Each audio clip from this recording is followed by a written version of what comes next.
Hey, so today's a pretty special video for me. I'm pretty excited. I acquired a dream guitar of mine. It is a 2023 brand new PRS Santana Retro 10 top. So before we get to that, I would like to discuss this guitar. This guitar is a 2013 Gibson SG Future Tribute. It was my first serious instrument, and it's what got me into guitar and gear acquisition. I got this in 2017, around Christmas time. My parents loaned me half the money for it as a Christmas gift. I was really into AC/DC and Angus Young at the time, so I was looking for an SG, and this one popped up for sale on Craigslist locally. It features 24 frets, a 25.5-inch scale, Steinberg tuners, and 57 classic humbuckers. The reason I say this guitar got me into guitar collecting was because I was looking for videos of SGs around the same time. And the only people that had any up really were Andertons. So I got into watching Andertons videos, and it made me obsessed with gear. And Andertons was also how I discovered PRS. Rob Chapman posted a video of him buying a McCarty 594, and it had this beautiful cherry finish that faded into a charcoal gray. I'll post the video in the description if you want to take a look. That was an absolutely gorgeous guitar, and it made me start looking into PRS, which got me interested in Santana. The reason I was drawn to the Santana model was because it had a double cutaway, like my SG. It had dual humbuckers, like my SG. It had 24 frets, like my SG. But it had a whammy bar, like a Stratocaster, and it had a carved top and a flame top, like a Les Paul. So it had a combination of all these different guitars that I was interested in. And through that guitar, I discovered Santana and started listening to his music, and I loved his tone. He had this warm, enveloping tone. I was really into Slash at the time and Gary Moore, so I was familiar with the neck humbucker with a bunch of gain, and I loved Santana's tone. In many ways, it was similar to B.B. King's tone, in my opinion, with the warmth. It just had a more gainier characteristic. So about a year later, after I got into Santana and started looking into his model, I found one at a guitar center, and it was not a nice guitar. It had a top that was faded to nothing. It looked like they left it out in the sun for days. It had a lot of wear, and it was not well taken care of. It didn't particularly play well. It wasn't well taken care of at all. But I picked it up, and it had a beautiful, beautiful clean tone, and every single note resonated and rang out, and it just sounded amazing. So it was then that I decided I wanted one. I just didn't want that one. That was about 4 years ago at this point. And actually, it's closer to 5 years ago now, come to think of it. And I finally have one. And it feels amazing to finally say that I have one, because it had slipped my mind as a model for a while, because it's not that common. Sam Ash, who up until recently was the best PRS dealer near me, they said they wouldn't even carry it. They said they couldn't sell it, which I don't know if that's true or not, but that's what they told me. So the model itself left my mind for a while, but it was always sort of lingering in the back. And a few months ago, I decided, you know what? I really need to get a Santana. It's time. So I started looking, and I came across Wildwood Guitars website. And they had this beautiful Tobacco Burst one listed. So I clicked on the ad, and lo and behold, there's a link to a video of Greg Koch playing it. Now, I'm a huge fan of Greg. I have met him twice. I have a signed shirt by him. I have a picture of myself with him. And Greg, if you happen to be watching this, thank you for always being kind and courteous to me. The first time I met him, I was, I think, 17 or 18, and I was a total spaz, and I'm sure I was very awkward and shaking in my boots. But he was very kind. He took a picture with me. And Greg, if you happen to see this, thank you for being a gentleman both times I met you. It was an absolute pleasure. Putting that aside, I decided if I was going to get one of these guitars, it might as well be one that Greg played. So I reached out to Wildwood, and I told them I was interested in it, and I made them a trade offer. They very, very respectfully declined my trade offer, which is understandable. But they did make me a counteroffer with a cash price. So I told them thank you. I would try to sell the stuff locally. and if I was able to get the funds together, I would reach back out. So about a week after that initial contact, I was able to get the funds together. And I would like to say what I think allowed me to do that was that they didn't post the video on YouTube right away. They had it privated on their website, and you could view it from their website, but it was not on YouTube right away. So it wasn't getting a ton of traction. So I think that bought me some time to get the funds together. So that was fantastic. Anyway, week later, I get the funds together. I email them back, say, hey, I'd like to purchase the guitar. They say, great. However, we're about to be hit with a giant snowstorm. So I had to wait another week for them to ship it. Then after that, I had to wait 3 more days for it to arrive here. Then after that, I had to work all weekend. So I didn't get to play it till Sunday evening. Almost 2 weeks exactly to the day after I ordered it. And that was a rough 2 weeks, man. I was thinking about this guitar constantly. I was worried something was going to happen to it in shipping. I was worried they would somehow lose my order of it. It was a scary situation. But I would like to take a second to say thank you to Steve, the owner of Wildwood Guitars. He was nothing but professional and incredibly courteous and understanding. So again, I doubt you'll see this, but Steve, if you happen to see this, thank you, sir. I really appreciate it. That video of Greg playing it is also linked in the description below if you'd like to take a look. He plays it much better than I do, but that's okay. Check it out. Greg is a great player and Wildwood is a great company, so check it out.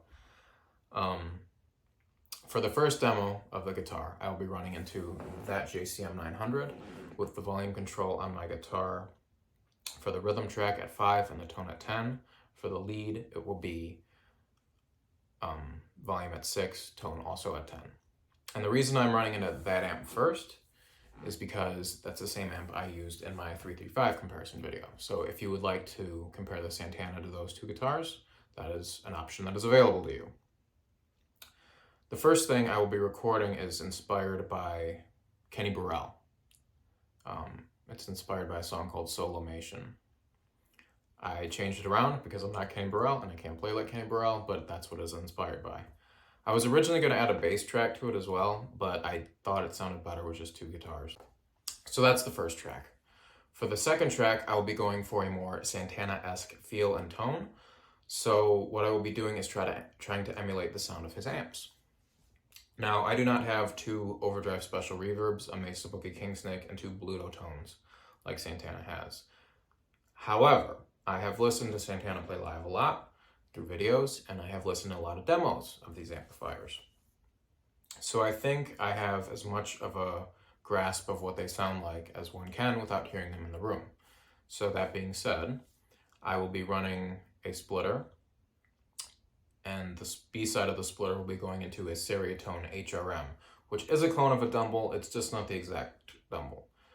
The A side will be running into a Fender Deluxe Reverb reissue, which is loaded with a Celestion V10. Oh, and I forgot to mention, the Seriatone will be running into that Friedman cab, which is loaded with 2 Celestion Vintage 30s and 2 Celestion Greenbacks. In front of the Fender amp, I have a Vertex Steel String Supreme, which is boosting the mid and the bass response.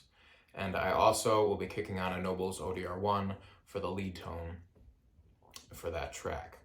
For the lead tone on the Seriatone, it is just the built-in overdrive of that amplifier. For the lead part of the second track, I will be using the volume on the guitar at 8 with the tone at 5.5. And for the rhythm track, I'll be using the volume at 5 with the tone at 7. Other than that, I will be using an Ibanez SD GR bass strung with flat wounds running into a Micropog and a Fender Rumble amplifier. I will show the settings of the bass, the Pog, and the amp on the screen if you would like to pause and take a look.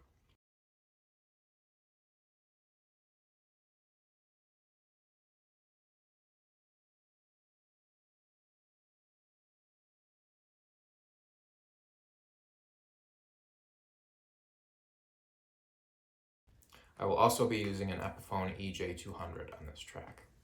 Other than that, everything is mic'd with 2 Shure SM57s, and please enjoy the playing and stick around to my final conclusion. Thank you.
So my final conclusion is that this is the single best guitar I've ever played.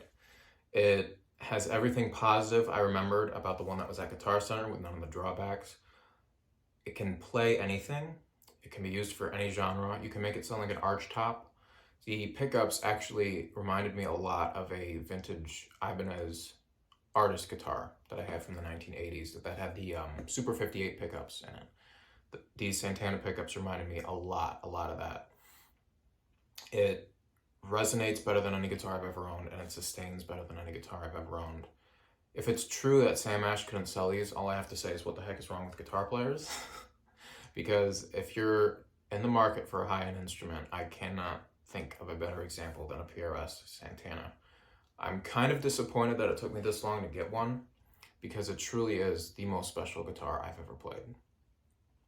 So thank you for watching till the end. Just a couple brief things. The Peter Green video and the Eric Johnson video both have been delayed because I decided to go in a little bit of a different direction with each one, and I'm trying to make them as perfect as possible. I will be uploading a video shortly that is going to be a pretty quick one. It's just going to be a documentation of a recent parts caster I acquired and what I plan to do with it, and I might have some shorter uploads here and there along the way. But please like and subscribe. Please comment if you have any questions. I'm really responsive to comments. I try to respond to every single one, and thus far I've been successful, I believe. I don't think I've missed any. But thank you again for sticking around. Thank you to all the people that have already subscribed, and I hope you enjoyed.